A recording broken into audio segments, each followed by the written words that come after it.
Glad to have you back on iBrand Daybreak. And now we wrap up the show with the social media boss. And Mercy Emmanuel is sitting right here looking beautiful. Good morning, Mercy. Good morning, Margaret. How are you? I'm very fine. Good morning. Good morning. All right, so what's happening on social media? Okay, let's just keep the ball rolling. After widespread backlash, the Speaker of House of Representatives, Femi Gbajabiamila, apologizes for insensitive advert posts amid ongoing industrial action by the Academic Union of Universities. In his tweet, he wrote, "Yesterday I posted a picture of myself at Havard School, at Kennedy School, undergoing a course. That post was not sensitive to the present feeling of fellow citizens, especially parents and students who are presently bearing the brunt of ongoing closure of public universities owing to the unresolved issues between the Academic Staff Union of University and the federal government. I apologize for the post at this time, and I hope you understand that it was not my intention to cause disaffection. As Speaker of House of Representatives Nigeria, I have made multiple interventions within the powers of the legislature to avert the ongoing strike. I had direct engagements with ASU, relevant government agencies. The House of Representatives is still keenly involved in seeking a resolution to issues so our students can return to schools." So while some Nigerians accept his apology, I hope you saw the post online that he's back to school for leadership course. In fact, we took it yesterday. That he's back to school for leadership course. But again, this sits well with Nigerians. Because presently, ASU is on strike, and again, NLC held solidarity protest for the ongoing industrial action, 2 days solidarity action. So for an elite in the society, the Speaker of House of Representatives that understand what is going on in the country, why post that? So Nigerians drag him. In fact, for me as a Nigerian that went to a public university and I know how many years I spent, that doesn't sit well with me at all.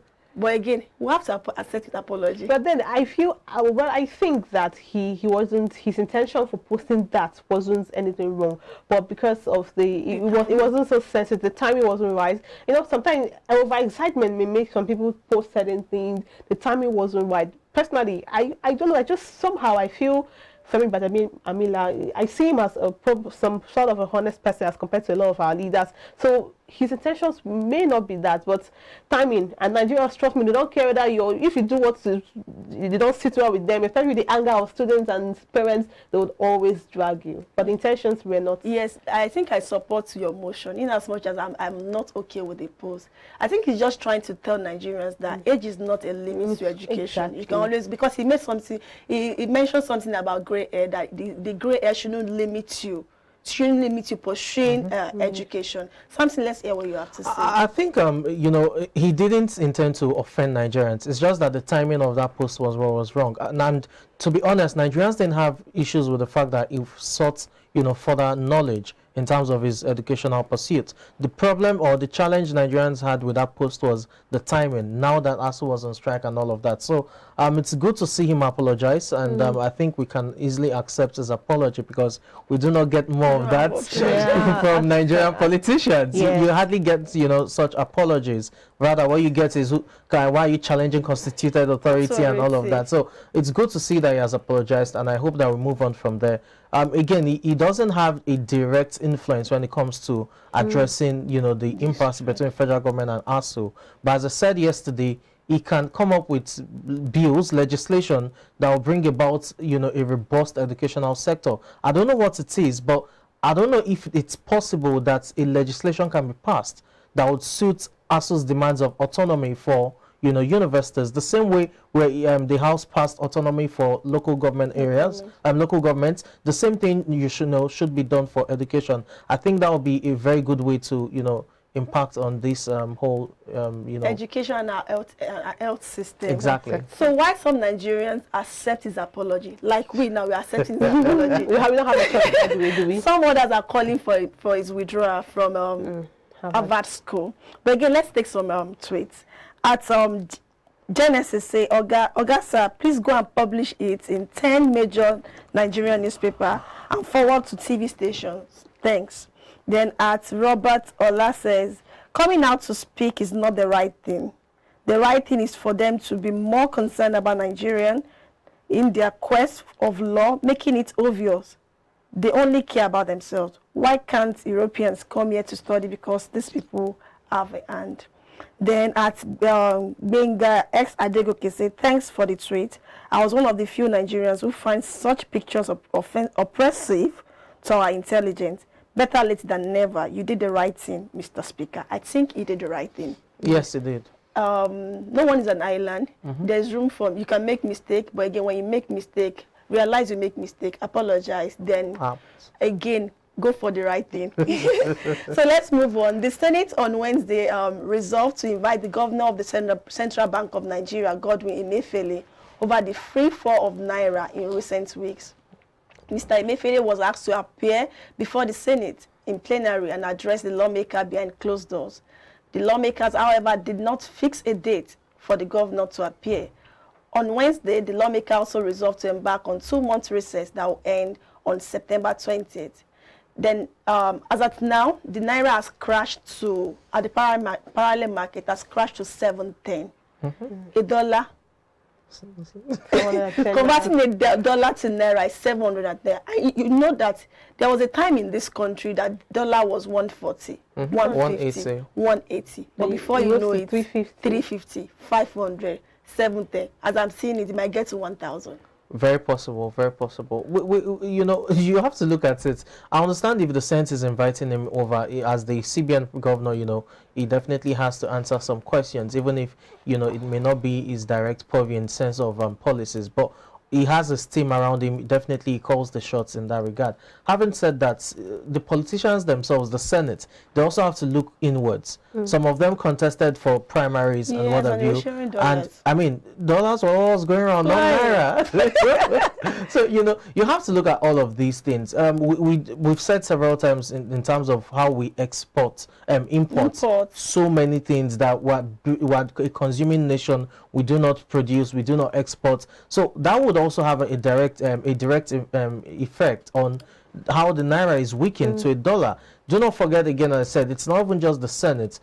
We had various primaries, especially the PDP and APC thing. Dollars were going around. All of these things affects, you know, the forex market and all of that, you know, supply, demand of currencies and what have you. I really hope that we do not get to that point where it gets to 1,000. But even as at 710, it is really, really ridiculous. 710 is already close to 1,000 because we import majority of the major things we use in the country, and this will affect almost everything. Because Okadama will tell you dollar is rising, Naira has been devalued.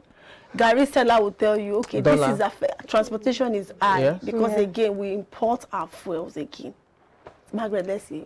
I really don't have anything to say. Interestingly, we already mentioned at the beginning of the show, inviting Godwin Emefiele may not even really be the solution, but then he has to answer because he is the head of that unit. So, sadly, it's our sad reality. That's the truth. We can't do anything about it. At least not you and I. We can only keep talking. So, something has said everything he has to say. You have said. I'm sure Nigerians or social media will keep talking about it. They have some things to say. Actually. Please, let's get. I have nothing to say. As Redu says, how is it the business of most of you who earn in Naira? What's your business with dollar rates? Nigerian be worrying unnecessarily. But again, Sarcasm. it is the business of everybody. Whether you're earning in Naira. It affects everything. In fact, it's even people that are earning dollar that will even gain more because dollar is rising. By the time you convert it, you are a baller. Yes, those in forex trading, those in cryptocurrency that invest in cryptocurrency, those that freelance online, they earn their money in dollars. Yes. By the time you convert it into Naira, you are a baller. And I know what I'm saying. So it will affect majorly Nigerians that earn Naira. You and I. Nigerians. Yes, you and I. It will affect common Nigerians. People selling in the market that does not even know anything about the forex, the foreign exchange. Let me take one more response from Senator Advocate. The dollar is at 705. This person thought dollar is still at 705. Nice one, Buhari. Now you do this one. Then at everyone's friend says there's nothing to be happy about concerning the increase in dollar rates. Whether you save or earn in Naira or dollar, you will get affected by inflation. Saving in dollar only reduces the effect inflation has, but doesn't eliminate it. Exactly. I think That's what it is. So in a nutshell, whether you earn, even when you earn in dollar, you are even making money. And then I'm not wishing I earn in dollar, but I don't know, probably the money. Yeah, and that's why we keep preaching for multiple streams of income. As a 9-to-5 earner, you can still be a freelancer.